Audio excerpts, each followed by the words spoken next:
a partir do versículo 16 a 33. Diz assim: outra vez digo, ninguém pense que estou louco, mas se vocês pensam que sim, recebam-me como um louco, para que também eu me glorie por um instante. O que falo nesta confiança de gloriar-me, não o falo segundo o Senhor, mas como por loucura. E visto que muitos se gloriam segundo a carne, também eu me gloriarei. Porque sendo tão sábios, de boa vontade vocês toleram os loucos.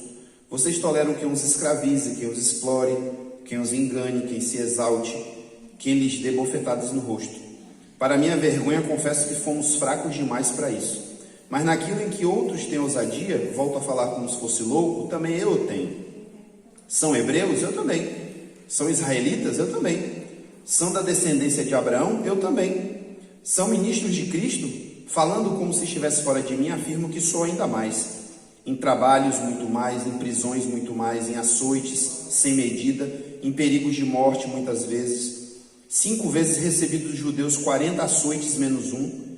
3 vezes fui açoitado com varas. 1 vez fui apedrejado. 3 vezes naufraguei. Fiquei 1 noite e 1 dia boiando em alto mar. Em viagens muitas vezes, em perigos de rios, em perigos de assaltantes, em perigos entre compatriotas, em perigos entre gentios, em perigos na cidade, em perigos no deserto, em perigos no mar, em perigos entre falsos irmãos, em trabalhos e fadigas, em vigílias muitas vezes, em fome e sede, em jejuns muitas vezes, em frio e nudez. Além das coisas exteriores, ainda pesa sobre mim diariamente a preocupação com todas as igrejas. Quem enfraquece que eu também não enfraqueça? Quem se escandaliza que eu não fique indignado? Se tenho de me gloriar, vou me gloriar no que diz respeito à minha fraqueza. O Deus e Pai de nosso Senhor Jesus, que é bendito para sempre, sabe que não minto. Em Damasco, o governador nomeado pelo rei Aretas montou guarda na cidade dos Damascenos para me prender, mas num grande cesto me desceram por uma janela da muralha e assim me livrei das mãos dele. Bom, ele para aí, depois ele vai continuar no capítulo 12, né? Mas aqui Paulo continua a fazer a sua argumentação a respeito do seu papel como apóstolo, né? Lembrando, né, que no começo do capítulo ele está justamente falando sobre o que ele chama de superapóstolos, né? Então ele não dá detalhes, mas ele começa já a demonstrar que na igreja de Corinto existiam uns falsos apóstolos. Depois ele faz isso de forma muito clara no final da leitura que a gente fez na semana passada, né? Ele fala de uma forma muito clara que aqueles não eram verdadeiros apóstolos, eram falsos apóstolos.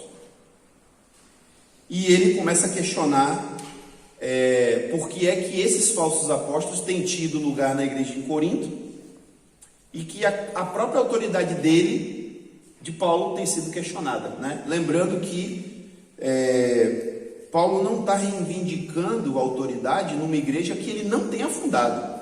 Ao contrário, Paulo está reivindicando a autoridade numa igreja que ele fundou, numa igreja onde ele pregou o evangelho a primeira vez, que ele organizou a igreja, ele foi o pastor daquela igreja, ele foi o profeta daquela igreja, o mestre daquela igreja, né?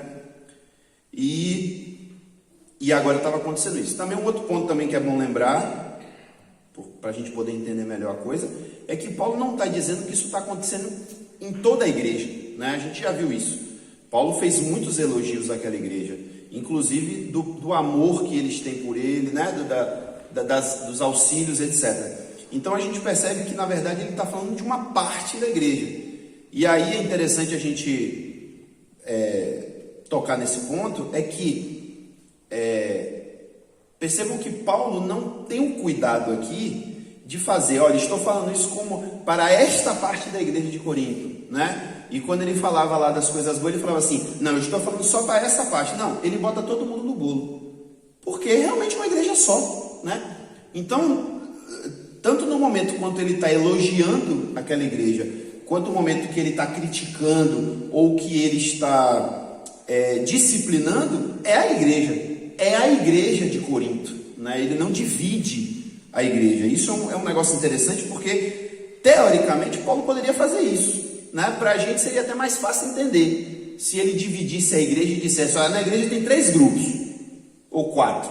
Tem o grupo legal, tem o grupo dos que estão brigando por poder. Então agora eu vou falar com esse grupo. Mas ele não faz isso, justamente porque ele não quer dividir a igreja. Ele quer que todo mundo sinta a dor daquilo que está sendo dito, né? Então, aqueles que estavam errados, eles também receberam o elogio de Paulo, mesmo que não fosse para eles, mas eles receberam, né? E agora todos os que não tinham esse problema, que não estão questionando a autoridade de Paulo, que não estão com nenhum problema, né, para Paulo repreender, eles também estão ouvindo a repreensão, né? Então isso é um ponto interessante. Novamente, para a gente seria melhor se ele dividisse, porque ficava mais fácil a gente compreender isso, mas ele não faz isso, né? Então, só para contextualizar também, talvez alguém que não tenha estado aqui na semana passada, Paulo diz assim, no versículo 16, do primeiro que a gente leu: ninguém pense que estou louco, mas se vocês pensam que sim, recebam-me como um louco, para que também eu me glorie por um instante. Lá no começo desse capítulo 11, Paulo faz uma argumentação retórica, né? Ou seja, ele está meio que se colocando num papel que não é dele, né? Então ele está como que dizendo assim: olha, esse tipo de coisa que eu vou falar com vocês não é da minha natureza, eu não faria isso, mas eu estou sentindo necessidade de fazer uma loucura aqui agora, de deixar de ser Paulo, que vocês conhecem, e ser um Paulo doido, né? E eu fico até imaginando que se Paulo, porque isso foi escrito, né? Mas se Paulo estivesse falando isso, eu acho que o Paulo ia falar meio que com, não vou dizer raiva, né? Talvez raiva, não vou dizer raiva para não atribuir a Paulo, né? Uma coisa assim, mas Paulo estaria falando com muita veemência isso aqui. Vocês estão achando que eu estou maluco? Então beleza, segura aí um pouco o Paulo maluco, né? Admitam aí por um minuto que eu estou doido, tá? E ouça o que eu vou falar. Então ele estava sendo muito veemente. Então por isso que ele fala isso, né? Não pense que eu estou maluco falando essas coisas, mas se vocês acham que eu estou maluco, então beleza, me aguenta mais um pouco o Paulo maluco. Eu lembro do desenho do Pica-Pau, né? Tinha um Pica-Pau legal. Não era legal, o Pica-Pau nunca era legal, né? Mas tinha um desenho do Pica-Pau que o Pica-Pau era normal. E tinha um desenho mais antigo que o Pica-Pau era maluco. A gente sempre falava assim, né? E é o desenho do Pica-Pau maluco, porque era despirocado mesmo. Do nada ele fazia umas maluquices. Aí depois deu uma melhoradinha no Pica-Pau, né? Ele ficou menos maluco, né? Mas é como se Paulo falasse assim: agora eu vou virar um maluco, né? E por quê? Porque justamente o que ele fala aqui no versículo 16, ele fala assim: para que eu também me glorie por um instante. Ou seja, para que eu possa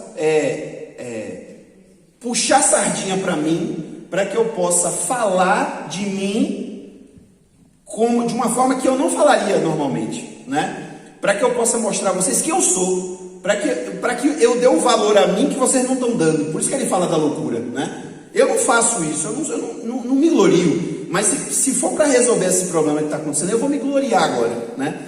E o detalhe é que a gente vai ver mais para frente que essa glória, né, vamos dizer assim, que Paulo puxa para si, não é a glória que normalmente a gente esperaria, né? A gente, quando usa esse termo, usaria talvez para falar de coisas boas, e ele só se gloria em coisa ruim, né? Mas então ele puxa isso aqui para mostrar que ele não é inferior a esses que estão enganando, né, eles. E aí, ele, inclusive no versículo 17, ele fala: o que falo nesta confiança de gloriar-me, não falo segundo o Senhor, mas como por loucura. Ou seja, não é Deus que está mandando eu falar isso. Isso ele achava, né? Eu tenho certeza que Deus estava no comando disso tudo aqui, né? Do que ele estava falando, do que ele estava escrevendo. Mas o que ele está querendo deixar claro é o seguinte: olha, não é Deus que está me mandando falar isso, não. Isso não está vindo do Espírito Santo, não. Está vindo de mim, como maluco, como louco, fora de mim, né? Então eu não falo segundo o Senhor, mas falo como por loucura. Aí ele começa a dar mais subsídio para a gente entender esse argumento dele. Ele fala: visto que muitos se gloriam na carne, também eu me gloriarei. Já que eles estão se gloriando do que eles fazem, eu também vou me gloriar. Porque aí ele entra, ó. Porque vocês, sendo tão sábios, de boa vontade, vocês têm tolerado os loucos. Então é como se Paulo estivesse dizendo: já que vocês só dão ouvido aos loucos, então eu vou me tornar um louco, para ver se vocês me ouvem, né? Versículo 20: vocês toleram quem os escravize, quem os explore, quem os engane, quem se exalte, quem lhes dê bofetadas no rosto. E aí é que esse versículo 20 para mim aqui é o que, de fato, vamos dizer assim, é a chave para a gente entender os porquês de Paulo estar argumentando dessa forma, né? Porque aquela igreja estava sendo justamente isso aí, é tudo que ele fala. Essa igreja estava sendo escravizada, explorada, estava sendo enganada por pessoas que se exaltavam e que, ao invés de cuidar daquelas pessoas, em Corinto, segundo a palavra dele, estavam batendo nelas, né? Estavam maltratando as pessoas daquela igreja, né? E aí isso abre aqui uma questão que até eu botei aqui para a gente discutir isso nas classes. Mas a gente comentou na semana passada que a mentira, ela geralmente é mais atrativa do que a verdade. Porque a mentira, ela não vem com uma carga pesada, né? Ela vem com uma carga suave, leve.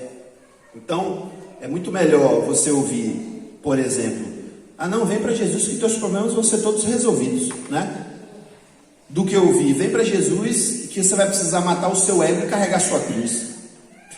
Você prefere qual? Né? Humanamente falando. Não pense como crente, transformado. Pense como ser humano. Muito melhor ouvir. Vem para Jesus que Ele vai mudar a sua vida. Vem para Jesus que Ele vai te dar tudo que você não tem. Vem para Jesus que Ele vai te libertar, te fazer prosperar, etc. Veja que isso não é 100% mentira, né? Jesus abençoa. Jesus muda a vida das pessoas. Mas esse não é o ponto focal, né? Não é a coisa principal da nossa relação com Deus e nem da nossa salvação. Então a mentira, ela sempre é mais atraente do que a verdade. Porém, o que a mentira faz? A mentira escraviza, a mentira explora, a mentira engana, né? Rouba. Eu digo interessante no ponto de vista da gente comparar com hoje, né? A gente hoje, isso já tem sido discutido, inclusive, por nós aí já uns 3 domingos, que hoje em dia a gente vê certas coisas acontecerem no meio da igreja. Vou falar só especificamente no meio da igreja evangélica, né? E a gente fica muitas vezes até pensando, meu Deus, será que Deus não está vendo acontecer isso não, né?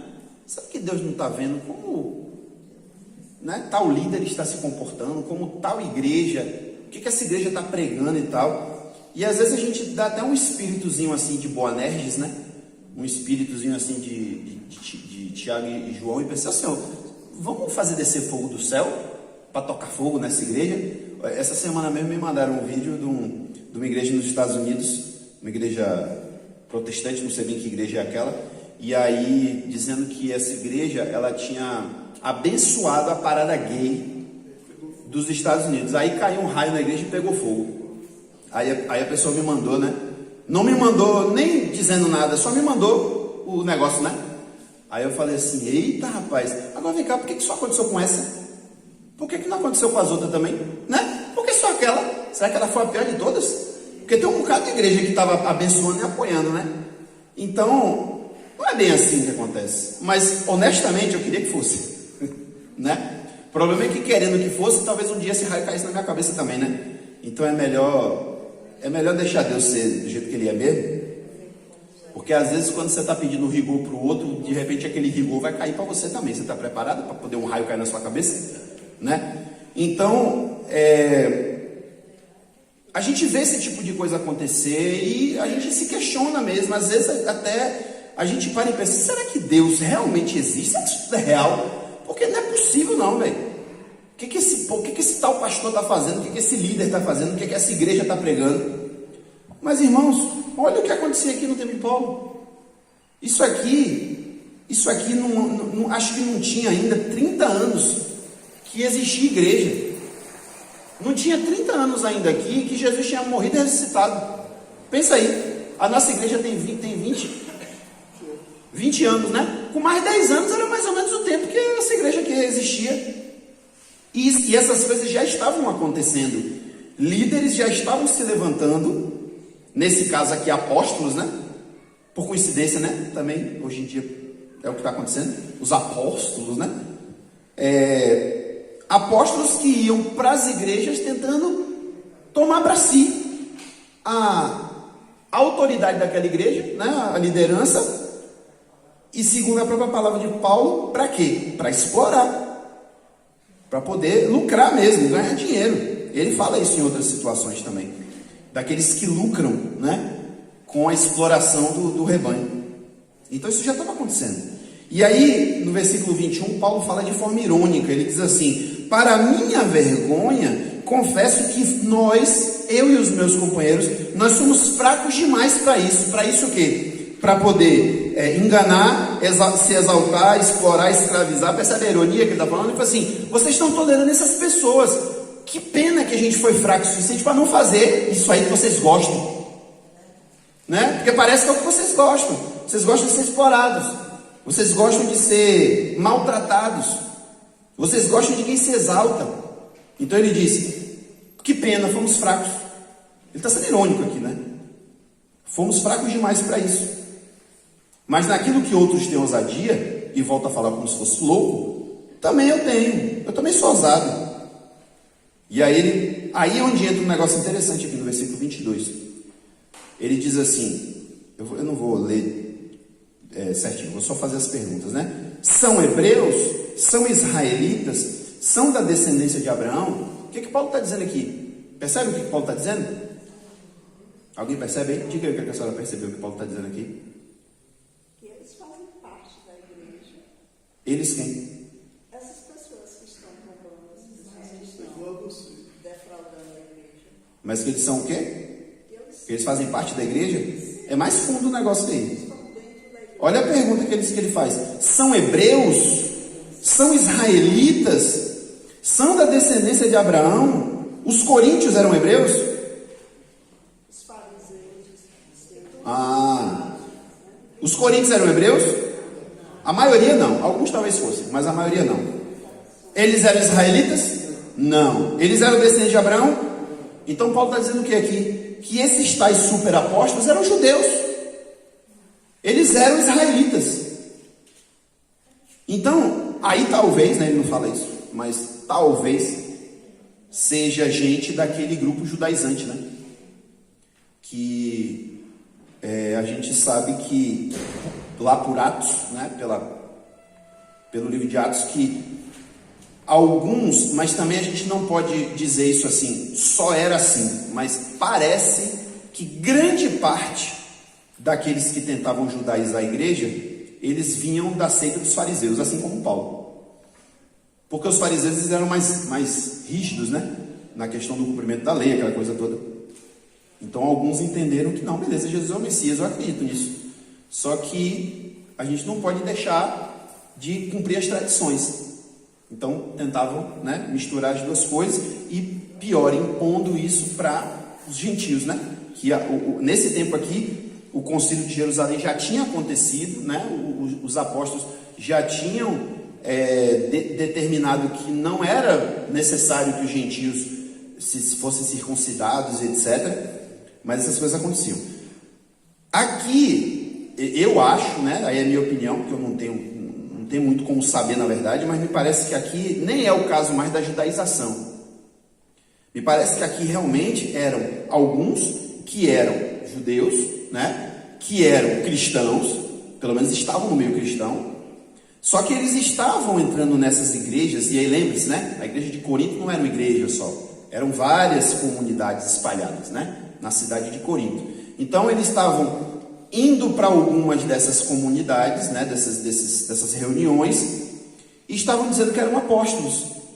E aí é interessante que a gente chega a uma conclusão assim de que, e eu vou trazer isso para os dias atuais, o fato deles serem judeus conferia a eles um ar de autoridade maior do que aquele povo, né? Porque eles eram gentios. Eles diziam: não, eu sou judeu, eu sou descendente de Abraão, eu sou parente de Jesus.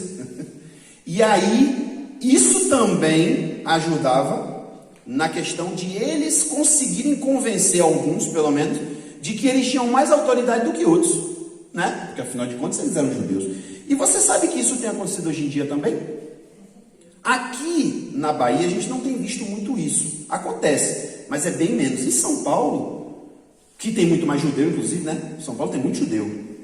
E lá tem acontecido um fenômeno que é o seguinte: até pastores evangélicos estão se descambando para um judaísmo misturado, sabe?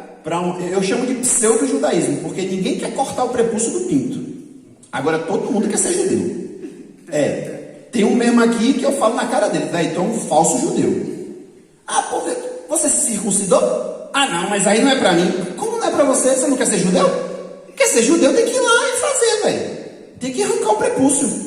Se não arrancou, não é judeu. Então fica nessa conversinha fiada, né? E isso tem acontecido muito lá em São Paulo. Eu que participo de um grupo aí com os pastores aqui, muita gente de São Paulo. É isso que eu estou dizendo, São Paulo tem muito judeu, né? E eles estão agora muito assim. E aí o que tem acontecido? Muitos desses pastores têm ido para esse lado porque eles estão começando, eles são, tipo assim, eles se deslumbram quando chega um judeu e começa a falar de umas coisas profundas e tal. Ele, pô, esse cara sabe mais do que eu, né? E sabe mesmo, né? Em termos de Antigo Testamento, o judeu bate em todo mundo aqui. Porque ele estuda aquilo. Todo mês eles leem a Torá toda, todo mês. E fora as tradições, né? Aquelas tradições antigas que eles têm e tal. Então quando eles começam a falar, e aí Paulo já falou sobre isso também em outra situação, que ele fala assim do ar de sabedoria, né? Os falsos mestres que vêm com ar de sabedoria, que vêm com eloquência, com palavras bonitas, e a pessoa fica, puxa, esse cara deve saber mesmo, por qual que ele está falando, né? E é exatamente o que tem acontecido hoje em dia lá para aquelas bandas. Descamba um pouquinho para cá também, é menos, mas tem acontecido no Brasil todo isso, de muitos pastores evangélicos, agora estão vivendo um misto de judaísmo e cristianismo. E o detalhe, eles nem judeu-messiânico, eles não podem dizer que eles são, porque eles não são judeus, eles são gentios, né? Então fica um negócio falso aí. E aí o pior disso é a judaização. Porque se fosse só dizer assim, não, a gente está bebendo da fonte, a gente está tentando aprender mais, beleza, até eu estou fazendo isso. Mas outra coisa é você começar a pegar as doutrinas deles e tentar encaixar na nossa. E é o que acontecia lá no tempo de Paulo, né? Então eles querem agora pegar o judaísmo ortodoxo, que não era o judaísmo de Jesus, diga-se de passagem, aí quer pegar o judaísmo ortodoxo e encaixar na fé cristã. E aí o que acontece? Mas peraí, o rabino tal disse tal coisa, Paulo está dizendo isso aqui, eu vou dar mais crédito ao rabino. É isso que acontece hoje. E aí, eu não posso confiar no que está escrito aqui não. Então prefere confiar no que foi escrito 200 anos depois de Paulo, do que confiar em Paulo, que escreveu antes, que viu Jesus, que era apóstolo de Cristo, né? Então quer dizer, você vê com a imbecilidade em um nível, né? É a palavra mais leve que eu tenho para dizer sobre isso, é uma imbecilidade. Isso aí é gente que não tem raiz, não chegou lá ainda em Cristo e fica se deslumbrando com conversinha de homem. Diga, irmão. Hã? Claro! O que foi que fez ele cair cego no chão? Ele viu Jesus, até que ele ficou cego. Ele fala, eu vi o Senhor apareceu para mim. Agora você quer dizer que ele não esteve com Jesus, ele realmente não esteve, né? Ele não fez parte dos 12, ele provavelmente nunca nem encontrou Jesus em vida, provavelmente ele nunca encontrou, senão ele falaria, né?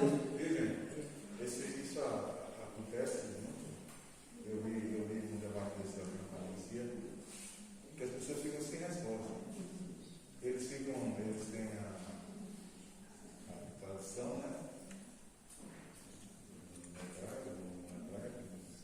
E eles falam coisas que eles não conhecem profundas e as pessoas, por falta de conhecimento também, ficam acanhadas na resposta. Exato. O dono da pamonha mesmo ficou irritado. De quem? O dono da pamonha, ele é cristão. Ele saiu do debate irritado porque ele não tinha as respostas para. Aí o cara não se nega. Ele vai falando, como você falou, com mais de autoridade, vai falando coisas assim, e ele não se nega. O cara não está preparado para poder argumentar, vai argumentar para quê, né? Se chega um judeu apelando para o hebraico, já era. Cai fora. Você não sabe. Aí ele vai chegar e dizer assim, mas a palavra tal no hebraico significa isso porque é da raiz tal, não sei o quê. Você vai argumentar o quê? Não sabe nem português direito. Né? A maioria aqui não sabe nem português direito. Se for perguntar a origem da palavra, não vai saber. Agora vai discutir com um judeu hebraico que foi escrito a Bíblia original? Não dá. Então é pedir para perder mesmo, é pedir para poder a cabeça enrolar, né? Por isso que Paulo fala, não se meta em debates inúteis, porque o que está na palavra, acabou. E aí é onde eu sou às vezes rude de dizer o seguinte: o Novo Testamento está aqui, beleza, tudo começou contigo, né? Tudo começou contigo, tudo que Jesus fala está baseado no Antigo, tudo que Paulo fala está baseado no Antigo, tanto é que Paulo a quantidade de citações do Novo Testamento, do Antigo Testamento no Novo é enorme, né? Tudo é baseado no Antigo, mas pelo fato de o Antigo Testamento estar tão distante de nós, de 2000 anos para lá, né? Precisa de alguém interpretar aquilo ali. Quem é que interpretou isso para a gente? Jesus, Pedro, Paulo, né? Por isso, tudo que está escrito aqui no Novo Testamento, de certa forma, é uma interpretação do Antigo Testamento. O próprio fato de dizer, olha, Jesus é o Messias, aquele Messias que estava profetizado é Jesus. Isso é uma interpretação, né? Que o judeu, por exemplo, não aceita. Ele prefere, no caso do judeu moderno, né? Ele prefere ouvir os rabinos deles. E os rabinos dizem, não, mas não é esse o papel do Messias, não. E muitas vezes eles falam coisas que contradizem a Bíblia. Porque eles vão pela tradição, né? E é o que Jesus também criticou muito. Vocês ficam olhando a tradição de vocês, mas vocês estão deixando de cumprir o mandamento por causa da tradição. E isso acontece de fato, né? E tem um ponto, não vou entrar nesse mérito não, mas é interessante isso. Quando Deus vai apresentar os 10 mandamentos, então ele diz assim, ouve Israel, né? Jesus até cita essa passagem também. Ouve Israel, o Senhor nosso Deus, o Senhor é um. Não é assim que tem lá? Aí essa palavrinha um, quando fala Deus é um, que também pode ser traduzido como Deus é único, é a mesma palavra que lá em Gênesis Deus fala, o homem vai deixar seu pai e sua mãe, vai se unir à sua mulher e vai se tornar um. É a mesma palavra. Aí eu te pergunto, quando o marido e a mulher se casam, eles realmente se tornam um fisicamente? Certeza que tá doido, pastor? Não, cadê tua mulher? Não, fisicamente isso não acontece. Um marido e uma mulher não se fundem e viram um terceiro ser, não. Pronto, é o que eu estou dizendo. Então é uma unidade plural, ou não? Se a Bíblia está dizendo a verdade, o marido e a mulher se unem e se tornam um. Só que continua um indo para a fera e o outro vai para trabalhar. Um está em casa dormindo, o outro está andando na avenida. E aí? É dois, não é um. A Bíblia está errada. A Bíblia está errada, então, né? A não ser que a gente entenda que esse um tem a ver com a parte não física. Está se falando de espírito, né? O espírito tem uma função, Jesus teve outra, Deus teve outra. Exato. Então, quando lá Deus fala, ele mesmo fala, né? O próprio Deus falando. Você vê como é que é Moisés que fala, né? Que Deus é um, não exclui a possibilidade de essa unidade de Deus ter uma pluralidade, como a gente entende que tem em Jesus e que tem no Espírito Santo, né? Aí sabe o que o judeu faz? Ele fala assim, eu não vou saber a palavra, mas ele, não é nem rabino, era um filósofo da Idade Média, ele mudou o mandamento. Então, ao invés de ele usar essa palavrinha lá, ele usa uma outra palavra que tem um sentido de único e indivisível.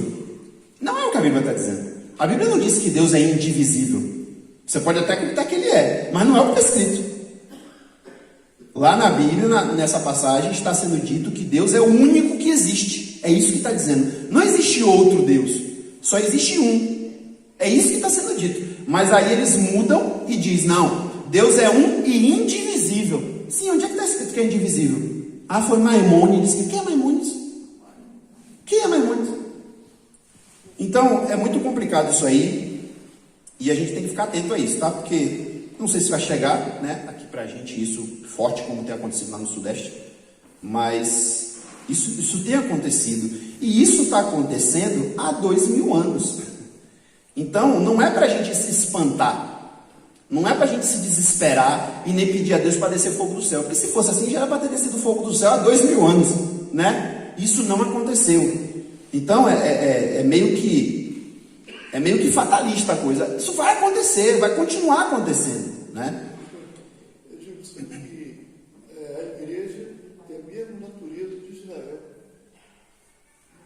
Em que sentido? Ele viu tanta coisa e não permaneceu assim. A igreja vê tanta coisa e ele se desvia. É que é aquela coisa também, né? Isso é o evangelho. Quantas pessoas tem dentro da igreja que nem o Espírito Santo não tem? Né? A gente não pode julgar ninguém, mas quando a gente olha como se fosse uma visão, né, global da coisa, a gente percebe que muita gente que diz que é cristã, eu estou botando só os evangélicos, muita gente que diz que é evangélico não dá fruto. E aí qual a conclusão que a gente chega? Né? A igreja como um todo, a gente percebe que existe uma grande parte dela que só dá fruto podre. Então a conclusão que a gente chega é o quê? Esse povo não é crente, né? Então como é que vai fazer o que é certo? Com certeza, com certeza. E não vai deixar nunca de ter, né? Jesus disse isso. O joio sempre vai estar aí, não arranque não. Ô Jesus, deixa eu arrancar. É o que a palavra de Deus diz, que nem todo aquele que Senhor, Senhor, vai entrar no reino de Deus. Já pensou quantas pessoas vão chegar lá diante de Jesus, cair nesse esparrela? Mas eu não fiz isso, eu fiz aquilo. Eu fui até para a televisão. Eu fazia cura na televisão. Jesus vai dizer, eu não sei quem é você. Quem é você? Bom, aí ele continua. Versículo 23. São ministros de Cristo, é o que prova que são pessoas que estavam dentro da igreja como cristãos. Como cristãos, como líderes cristãos, né? São ministros de Cristo, falando como estivesse fora de mim, afirmo que eu sou ainda mais. Por isso que ele fala que está fora de si, porque ele está, né, falando dele mesmo. E aí ele começa essa lista que eu não vou ler de novo. Trabalhos, prisões, açoites, perigo de morte. Recebeu 5 açoites de 40. Você sabe o que é um açoite? Esse açoite aqui é aquele açoite que os apóstolos levaram lá no comecinho, né, quando foram presos e tal. Era uma vara. Pegava uma vara e dava 40 nas costas. 40 não, para não dizer que era... Porque tinha um negócio assim, né? Que dizia assim, não pode ser 40. Aí dava 39. Olha que bondade, né? É tipo um amigo meu que disse que quando o pai pegava, depois aprontava, né? O pai pegava um cara de filho, né? E aí quanto mais filho tem, menos paciência o pai tem, né? E aí o pai chegava, vem cá que eu só vou dar 3. O 3 dele cada um era 10. Isso é uma, pá, pá, pá, pá, pá. 2, pá. Era quase isso. Ele levou 5 de 39 nas costas. Você imagina como eram as costas de Paulo, né? Aí o que mais que ele fala aqui? 3 vezes eu naufraguei, fiquei uma noite e um dia boiando em alto mar. O detalhe é que, antes disso ele diz, uma vez foi apedrejado, isso está lá em Atos, né? Deixa eu ver aqui qual é a passagem. Atos 14, 19, que é quando, logo no começo da missão, o pessoal apedreja ele e bota para fora da cidade achando que ele morreu, né? Aí quando ele fala aqui do naufrágio, ele não está falando do naufrágio de Atos 27, tá? Que não tinha acontecido ainda. Ainda ia acontecer a viagem dele para Roma. E nesse tempo aqui ele não tinha ainda sido preso. Então ele está dizendo que ele já tinha passado por 3 naufrágios nesse ponto aqui, que não estão relatados, inclusive, né? Passou uma noite e um dia boiando em alto mar. Tudo isso na missão, né? Não foi acidente que aconteceu, não. Ele estava em missão. Perigo de rio, perigo assaltante, perigo no meio dos caras do povo dele, perigo no meio dos gentios, perigo no meio de falsos irmãos, é o pior deles, né? Gente que se confia, que acha que é irmão de verdade e na verdade não é. E aí ele fala muitas outras coisas, e aí no 27 ele diz assim, em trabalhos e fadigas, em vigílias muitas vezes, em fome e sede, em frio e nudez. Aí eu pergunto a vocês, trabalho de missionário é fácil? Não. Eu acho que eu já falei isso aqui. E aí, assim, considere isso como minha opinião, tá? E aí, qualquer coisa vocês cospem fora que eu vou falar. Mas, Esses que se chamam apóstolos hoje em dia, para mim, são nada. Eles são pastores. São gente que quer achar um título alto, né? Para a hierarquia do império que eles criam. Os verdadeiros apóstolos hoje são os missionários. Porque o apóstolo não é aquele que fica sentado em Jerusalém, julgando. Porque às vezes parece que, né? Quando a gente pensa nos 12 apóstolos, não, os 12 ficavam ali, tipo como se fosse um sinédrio cristão. Isso não é verdade. É porque a Bíblia não entra muito nesse detalhe, mas se você for olhar bem lá em Atos, você vai ver que todos os apóstolos foram espalhados. Nenhum deles ficou em Jerusalém. O único que ficou foi Pedro, e que Pedro foi preso. E eu fico sempre fazendo umas historinhas na minha cabeça, né? Então eu fico imaginando Jesus indo lá, mandou o anjo para salvar Pedro, assim: ô seu abestalhado, por que você não saiu também? Agora você vai ter que sair. Se pica daqui, velho. Não quero você aqui não. E o que aquele Pedro faz? Pedro vaza. Não fica também em Jerusalém. Então, não ficou ninguém, só Tiago, que Tiago não era dos 12. Tiago era irmão de Jesus, né? Se tornou depois o líder da igreja de Jerusalém. Mas os 12, eles não ficaram em Jerusalém. E a tradição pré-católica, diz que cada um deles foi enviado para uma região do mundo. Não foi só Paulo que pregou, não. Não foi só Paulo que disseminou a fé cristã no Império Romano, não. Cada apóstolo foi numa direção, né? Então, eles foram como missionários, concorda? Isso é o papel do apóstolo. Então, os verdadeiros apóstolos hoje em dia, que não levam esse nome, né?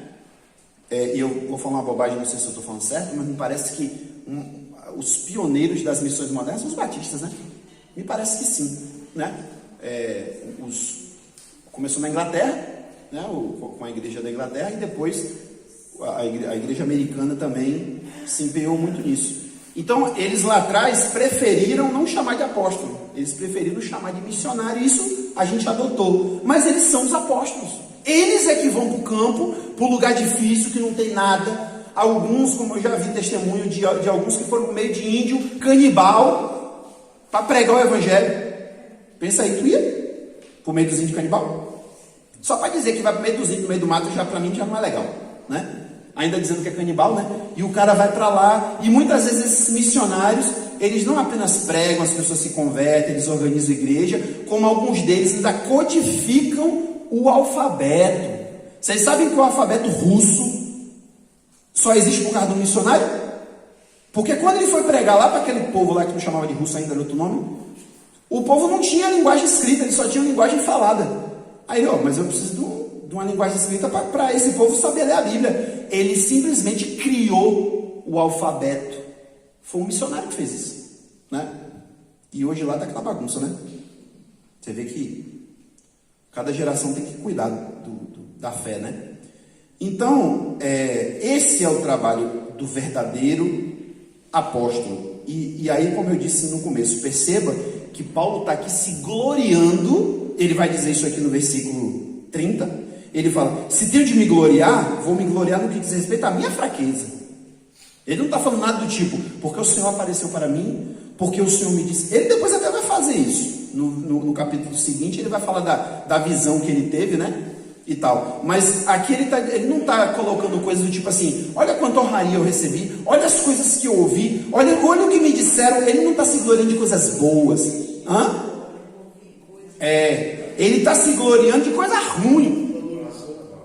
Olha o quanto que eu apanhei. Ou seja, o que Paulo está dizendo é: você quer medir um verdadeiro apóstolo? Vê quanta surra de vara ele tomou nas costas. Veja quantas vezes ele foi apedrejado. Veja quantas vezes ele naufragou em alto mar. O trabalho bom. Veja quantos perigos eles têm passado, as perseguições. Se não for perseguido, não é apóstolo. É mais ou menos isso que ele está falando, né? Meçam aí esses super apóstolos de vocês comigo.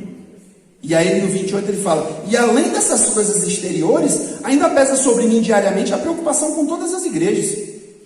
Quem enfraquece que eu também não enfraqueça? Quem se escandaliza que eu também não fique indignado? O sofrimento mental e espiritual, né? E óbvio que quando ele fala com todas as igrejas, ele está falando das igrejas que ele supervisionava, né? basicamente uma quantidade razoável de igrejas na Ásia e as igrejas da Macedônia e da Caia, que é justamente onde fica Corinto, né? Essas igrejas ali da região do que hoje a gente, na época eles já chamavam isso também, mas o que a gente considera como Europa, né? No caso é a Europa do leste, né? Leste europeu, seria leste europeu, né? Aquela parte ali onde hoje tem Iugoslávia, Macedônia, nem sei se existe mais um país chamado Macedônia, Grécia, aquele lado ali todinho foi Paulo que evangelizou do zero, né? Então ele cuidava de todas aquelas igrejas, não eram poucas as igrejas. A gente tem poucas cartas de Paulo comparativamente à quantidade de igrejas que ele passou, né? Existem outras igrejas que ele passou, das quais a gente não tem cartas que Paulo escreveu, mas houve outras também, né? Então aí ele finaliza dizendo isso: se eu tenho que me gloriar, vou me gloriar no que diz respeito à minha fraqueza. E lá na frente, no próximo capítulo, ele vai falar, inclusive, eu acho que é aqui, né, que ele vai falar sobre o espinho da carne. Agora estou em dúvida, mas eu acho que sim, porque justamente ele vai dizer assim: Deus me deu um espinho na carne e eu pedi para ele tirar isso de mim, e aí Deus me falou o seguinte: eu vou tirar porque se o meu poder se aperfeiçoa na fraqueza. Aí ele fala: é por isso que eu me glorio nas minhas fraquezas, é por isso que eu me glorio nos perrengues que eu passo. E olha, irmãos, isso é uma coisa que a gente tem que aprender, a gente e eu incluso, porque a gente ainda não aprendeu. E eu falo isso na ousadia, porque pode ser que alguém aqui tenha aprendido, mas em geral a gente não aprendeu que sofrer é bom. Sofrer por Cristo é uma maravilha, é bênção, é coroa sofrer por Cristo. Os primeiros discípulos e os apóstolos especialmente, já falamos isso aqui várias vezes, eram tão malucos que quando eles tomavam os cacetes lá, eles saíam na rua pulando de alegria. Porque se cumpriu literalmente na vida deles aquilo que Jesus fala: bem-aventurados são vocês quando injuriarem, quando falarem mal de vocês, bem-aventurados, felizes. E eles tinham entendido que isso não é retórica, que isso não é poesia, isso é real. Feliz, bem-aventurado, sortudo é a tradução, é uma tradução possível para bem-aventurado. Sortudo é aquele que é perseguido por causa da justiça. Porque significa que ele está fazendo a coisa certa. Mais ou menos isso, né? Na minha Bíblia, na minha tradução, na linguagem de Júnior. Então, a gente precisa aprender isso. A gente precisa pedir a Deus para aprender isso. Porque quando a gente aprender isso, a gente vai perder o medo de um monte de coisa. Por exemplo, eu tenho falado isso aqui algumas vezes, nós ainda não somos uma igreja que evangeliza. E vocês querem saber por que eu digo isso? Porque eu estou de banco vazio. Não é? Quanto tempo a igreja está só com esse grupo aqui? Eu não aguento mais olhar para a cara de vocês. Eu quero gente nova. Eu quero ensinar gente nova. Glória a Deus que eu estou vendo pelo menos um rosto novo ali. Ó. E eu já ouvi dizer que tem mais, né? Mas tem que ter mais rostos novos, porque não tem.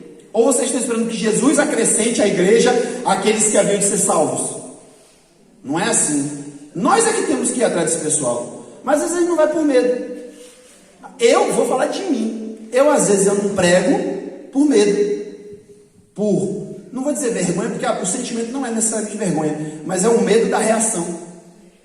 Eu tenho medo da reação. Medo de quê? Eu não fui educado a evangelizar. E eu falei isso na frente do meu pai, porque ele mesmo fala a mesma coisa. Dele. Ele fala dele. Não é verdade? Nós não fomos educados a evangelizar, nós não fomos educados a orar. A gente foi educado em outras coisas. Jejuar. E a gente precisa correr atrás desse prejuízo aí, né? Principalmente o de evangelizar. Porque é a nossa principal missão. Se não for para a gente evangelizar, a gente está aqui para quê? É a principal missão da igreja, evangelizar, né? Então, quando a gente perde o medo de sofrer por amor a Cristo, então a gente perde o medo de evangelizar, a gente perde o medo de ter ousadia de orar pelo outro que tem que ser curado, né? De invocar Deus. Deus faz um milagre aqui agora na vida desse cara, né? Enfim, de várias coisas que a gente tem que fazer. E aí Paulo finaliza só falando uma coisa que parece que fica meio deslocada aqui, né? Depois ele vai seguir, mas ele cita a situação que aconteceu com ele lá em Atos 9, que logo depois que ele se converte, surge ali na cidade de Damasco meio que uma perseguição contra Paulo, né? E lá em Atos, fala que na verdade um grupo de judeus, eles fizeram um juramento que iam matar Paulo, né? Mas aqui ele fala que não foi só um grupo que foi envolvido, que também o governador estava envolvido também nisso, né? Então não foi uma coisa só de um grupinho, não. Aquele grupinho provavelmente influenciou, né, o governador, e ele teve que descer do muro num cesto para fugir da cidade. E aí a Bíblia diz que a partir dali ele vai para Jerusalém, e de Jerusalém inclusive manda ele embora. Sempre eram milagres, né? Como ele saiu da prisão, Pois é. isso. Pois é, eu ia justamente falar isso para terminar. Quando a gente vê essa situação toda de Paulo, a gente percebe como esse evangelho triunfalista que às vezes se prega por aí, ele é totalmente mentiroso. O que é o evangelho triunfalista? É que se você é filho de Deus, se você está fazendo a obra de Deus, Deus vai te abençoar, vai dar tudo certo, não vai te faltar nada. Sua missão vai ser 100% bem sucedida. Isso é mentira. Paulo está aqui para provar. Alguém aqui acha que algum dia vai fazer mais do que Paulo fez pelo evangelho? Tem ousadia e levanta a mão aí. Você acha que algum dia, mesmo que você fale assim, não, hoje, eu vou mudar hoje, eu quero virar um Paulo, você acha que você vai conseguir fazer? Paulo passou frio, passou fome. Quando ele fala em jejum, ele não está falando de jejum espiritual não, tá? Ele está falando que ele passou fome, que chegou um dia lá que ele não teve o que comer. Aí às vezes eu ouço umas histórias, não é sempre, graças a Deus, mas de vez em quando eu ouço, de uns missionários, e Clédio deve conhecer bem mais isso aí do que eu. Irmãos, está tão difícil aqui, tem dia que a gente não tem o que comer, está muito difícil, a gente vai voltar, a gente não tem mais como fazer a missão não, a gente não tem apoio da igreja e tal. Então, meu irmão, você não foi chamado para ser missionário não, você foi chamado para ser outra coisa, funcionário, você foi chamado para ser funcionário. É igual a história de empreendedor e funcionário. Para ser empreendedor, né, para abrir empresa, você tem que dar a cara a tapa, você tem que sofrer, você tem que botar do seu dinheiro, você tem que trabalhar mais do que todo mundo. Se essa não é a sua pegada, pega um emprego CLT, que aí vai ficar de boa, você trabalha de 8 às 6, fim de semana você descansa, tem 13º, todo mês está lá seu salário bonitinho, e se não chegar você denuncia, e ele vem, né? A mesma coisa aqui, missionário, não existe missionário com CLT não, não existe segurança para missionário não, o trabalho missionário é esse mesmo, e o missionário que não vai para o campo, preparado para sofrer, ele vai voltar para casa, porque nem sempre as coisas acontecem como a gente acha que vai acontecer, né? Então, como o pastor citou aí, né? Até os milagres de Deus não podia ter feito uns milagres lá na vida de Paulo, né? Deus não podia ter impedido, e essa para mim é uma das partes mais difíceis que eu vejo da situação de Paulo, embora talvez tenha havido outras, mas não estão escritas. Gente, Paulo foi apedrejado. Já parou para pensar o que é isso? Paulo, uma multidão se juntou ao redor de Paulo, pegou umas pedras desse tamanho aqui, porque não era pedra pequena, não era brita que o povo jogava não. Pegava cada pedra e picou em Paulo, na cabeça, em tudo quanto é lugar do corpo. O Paulo ficou de um jeito que parecia que tinha morrido. Aí você pergunta, cadê Deus? Igual a Estevão, né? Aí alguns até falam, aí é Deus pesando a mão. Não, esse não é o meu Deus, não é esse não, mas aconteceu. Jesus disse que importava que Paulo passasse por tudo isso, né? E Paulo foi conivente com muita coisa contra os cristãos. Tá, mas peraí, então Deus é vingativo? Não, mas ele precisava passar por esse processo também, né? Eu acho que ele não precisava passar por isso. Eu acho que era inevitável ele passar por isso.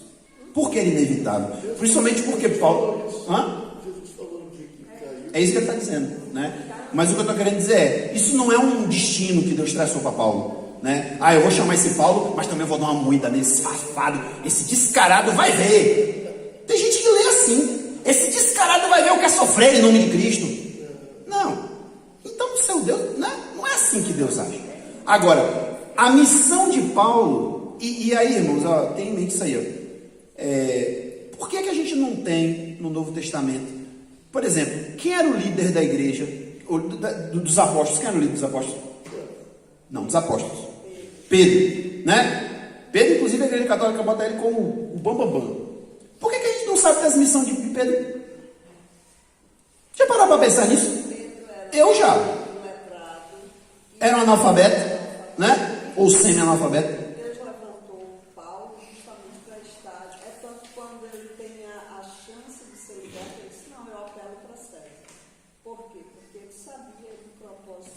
Ele era doido para ir em Roma. Achou a oportunidade. Achou a melhor oportunidade. E foi. Então, assim. Por que a gente não sabe nada aqui da missão de João? Ou pouco, né? A gente sabe pouco. Tem um pouquinho só de João, mas não sabe quase nada. Por que a gente não sabe nada da missão de Bartolomeu, de Filipe, de Natanael? Gente, isso é uma coisa que me dá uma coceira na mente, isso aí, sabia? Por que nada disso está na Bíblia? Porque os caras eram os 12, eram os apóstolos. E, no entanto, a maior parte do Novo Testamento fala de quem? De Paulo. Metade de Atos é Paulo. Metade dos livros, ou mais, eu nunca contei, mas quase a metade do conteúdo do Novo Testamento é escrito de Paulo, né? Eu vou dizer o que eu acho. Não é uma resposta, é o que eu acho. Eu acho que é porque a missão de Paulo foi a mais difícil. Por quê? Até pelo que a tradição fala, a maioria dos apóstolos, eles foram para algumas regiões. Algumas dessas regiões elas eram habitadas por judeus, né? Ali ao redor, Decápolis, aquele lugar ali. Dizem que alguns foram até mais longe, né? Não lembro se foi Tomé, que a tradição diz que chegou até a Índia. Foi pregar na Índia, né? Se não me engano é Tomé. E cada um deles com certeza passou problema, porque inclusive todos eles, a não ser João, morreram martirizados. Todos eles foram assassinados por causa de Cristo. Mas, quando a gente analisa a situação de Paulo, a gente percebe que Paulo entrou em certos lugares que ou a influência judaica era muito forte e ele tinha uma resistência muito forte dos judeus, ou então ele ia para o meio de gente totalmente pagã, como é o caso desse pessoal aí da Grécia, né? Quando ele vai, por exemplo, para Atenas, né? Que chega lá, ele não acha, basicamente não acha ninguém que conheça o Deus verdadeiro. Ele tem que pregar sobre o Deus verdadeiro primeiro, para depois começar a falar de Jesus, né? Então, a missão de Paulo era muito difícil. E é por isso que eu digo que era inevitável, porque o meio para o qual Paulo foi enviado era um meio que já estava mesmo. Era como se Deus dissesse assim: olha, eu tenho uma missão aqui, mas eu preciso de um cara que tenha um espírito forte, porque não vai ser fácil não. Vai ter naufrágio, vai ter surra, vai ter apedrejamento, vai ter um monte de coisa. Aí Deus vai e pega Paulo, que era um cara que achava que estava fazendo a vontade de Deus, não é isso que ele fala? Que era um fariseu, ou seja, era um estudioso da escritura, ele tinha temor de Deus, aquela coisa toda, achava que estava servindo a Deus, e aí um dia ele literalmente não, porque ele não estava a cavalo, né? Isso é uma conversa, mas figurativamente, ele cai do cavalo quando Jesus diz para ele: por que você está me perseguindo? Eu estou perseguindo o Senhor? Você está perseguindo. Aí ele cai na real: pô, então é tudo verdade, né? Eu estou perseguindo Deus. E aí Paulo, a partir desse momento, e é isso que eu estou dizendo, tinha que ser esse cara, o perfil, entendeu? Porque aí ele fala o seguinte: Deus não destinou Paulo para sofrer, mas Paulo, ele se, como é que a gente fala? Ele... Hã? Não, eu ia dizer assim, que internamente Paulo assumiu que ele tinha que sofrer por Cristo. Ele se conformou de que, e ele fala isso, a gente já leu, ele fala: eu tenho mais é que sofrer mesmo, porque eu persegui a igreja de Cristo. Veja que essa cobrança é ele que faz. Ele não está dizendo que Deus disse a ele que ele tinha que sofrer, não. Ele está dizendo que ele se convenceu de que ele tinha que sofrer mesmo, por todo o mal que ele tinha feito. Não é esse o pensamento de Deus, mas perceba que o fato dele pensar assim fazia com que ele fosse resiliente. Exato. Então por isso que ele vai dizer isso: o poder de Deus se manifesta na minha fraqueza. Porque quanto mais eu sofro, quanto mais eu me entrego para a morte por amor a Cristo, mais Deus está fazendo coisas por meu intermédio. No dia que eu perder a coragem, né? É uma coisa até meio lógica, né, que Paulo fala. Ele fala assim, como se dissesse assim: no dia que eu perder a coragem e não for mais, Deus não faz mais. Mas enquanto eu estiver resiliente de que eu vou para morrer, e se eu não morrer é lucro, Deus vai continuar fazendo, né? Então você já pega isso aí, né? E já adapta para você, de pensar o seguinte: se a gente for servir a Deus sem medo do que vai acontecer, Deus vai fazer um bocado de coisa.